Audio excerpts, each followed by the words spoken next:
के। मैं अपने अहद का भारत हुआ इरफान नदीम, अपने अहद का भारत हुआ इरफान नदीम। कलम उठा मेरे माथे पे रोटियां लिख दे, कलम उठा मेरे माथे पे रोटियां लिख दे। भरपूर तालियां बजा करके निहाल अहमद साहिबा का इस्तेमाल करें, हमारे पास वक्त कम है। यहाँ स्टेज से मौजूद मालेगांव शहर के जिम्मेदारान भाई, मस्जिद करीब में है, एहतराम करें।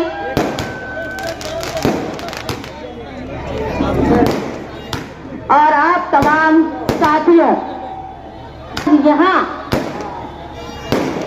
फतेह मैदान में जलसा लेना शायद मैंने अपने बचपन से, जब से होश संभाली हूँ, साथी निहाल को यहाँ खड़ा देखा था। निहाल साहब यहाँ तकरीर किया करते थे, शहर के हर कोने में यहाँ से आवाज जाती थी।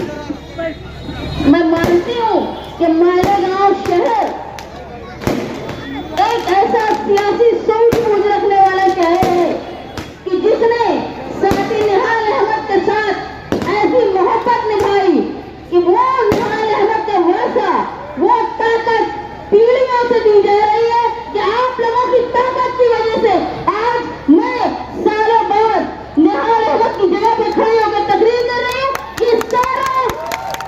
ये सारी ताकत ये आप लोगों की है, निहाली वर्करों की है।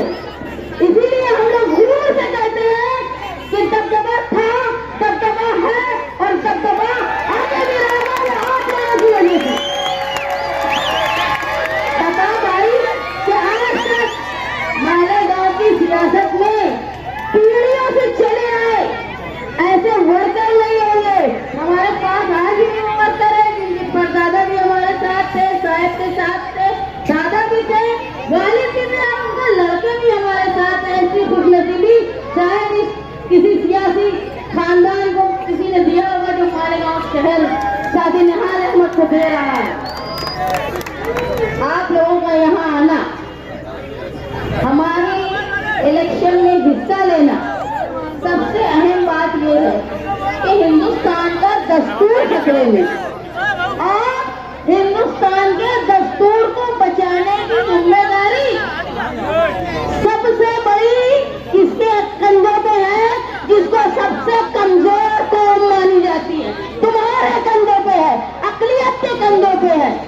हम हिंदुस्तान में मान लो कि 140 करोड़ की आबादी में हम 12-14% वालों के ऊपर ये जिम्मेदारी है कि हम संविधान को बचाएं। और आज तक इस कौम ने हमेशा से हिंदुस्तान के खूबसूरत दस्तूर को बचाने की कोशिश की है। और बदले में हमको क्या मिला? वो ये शेर है अल्लामा इकबाल का, दर्द गिरती है तो बेचारे मुसलमानों पर। ये तकलीफ हमारी है कि हमने आज हमको हमारी सियासत में ओढ़ देने का मजबूरी का सौदा माना जा रहा है। आप बुरा मत मानिए, लेकिन हमारी दिली तकलीफ है ये कि हमको हरिशंकर महाले के बाद से और खासतौर पर 2014 के बाद से हमको कोई पसंदीदा उम्मीदवार को हमने वोट नहीं दिया। हमने किसको हराना है तो जो जीतने वाला है उसको मजबूरन वोट दिया। और इसकी जिम्मेदार मैं मानती हूँ, जब जनता दल सेकुलर के रहनुमा देवी गौड़ा उन्होंने बीजेपी के साथ पैक्ट किया तो हमने जनता दल छोड़ने का फैसला किया। उस वक्त तमाम पार्टी के जिम्मेदारान, चाहे वो शिवसेना हो, चाहे राष्ट्रवादी हो, चाहे कांग्रेस हो, वो आए हम लोगों के पास कि भाई हमारी पार्टी में शामिल हो। लेकिन हम लोग तब भी कांग्रेस में जाना पसंद नहीं किया था और आज भी जाना पसंद नहीं करेंगे और इंशाअल्लाह आगे भी जाना पसंद नहीं करेंगे, क्योंकि हिंदुस्तान में आज जो 2014 से जो हालात आए ना, उससे पहले साथी निहाल अहमद साहब कहा करते थे कि मैं महसूस करता हूँ कि हिंदुस्तान में जिस तरह कांग्रेस छोटी और इलाकाई पार्टियों को खत्म करने का काम कर रही है, उसकी वजह से एक वक्त ऐसा आएगा कि वो भी खत्म हो जाएगी। वो वक्त आ गया। ले सारी ख्वाहिशात की कुर्बानी देकर आज हम सेकुलर पार्टी के नाम से इंडिया गठबंधन के साथ हैं। तो इंडिया गठबंधन की भी जिम्मेदारी है तो जो संविधान को बचाने के लिए और संविधान को बनाने के लिए हिस्सेदारी कर रहा है, उसमें सबसे बड़ी कुर्बानी देने का काम हिंदुस्तान का मुसलमान कर रहा है। उसकी कद्र जानना चाहिए हिंदुस्तान में कि तुम्हारे 140 करोड़ की आबादी में ये जिनको तुम कमजोर पिछड़े हुए बोलते हो वही बचाने की कोशिश कर रहे हैं। आज आप देखो मुसलमान के साथ साथ दलित है तुम्हारे साथ पिछड़े हुए हैं।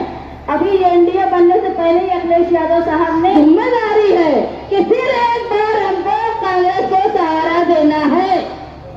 निहाली वर्करों, तुम पर ये फर्ज हो गया है कि तुमको सहारा देना है और हिंदुस्तान में ऐसे फिरका परस्त रहबर और ऐसे फिरका परस्त पार्टी बीजेपी को खत्म करने के लिए इंडिया अलायंस के उम्मीदवार जिनका निशान पंजा है उनको वोट देकर भारी अक्सरियत से कामयाब करना है।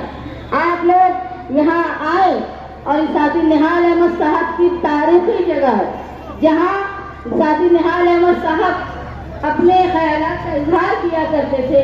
मेरी आप लोगों से दरख्वास्त है कि ये सारे निहाली वर्कर खड़े होकर एक अहद करें कि भाई हमको अहद करना है। मेरी दरख्वास्त है आप लोगों से कि आप खड़े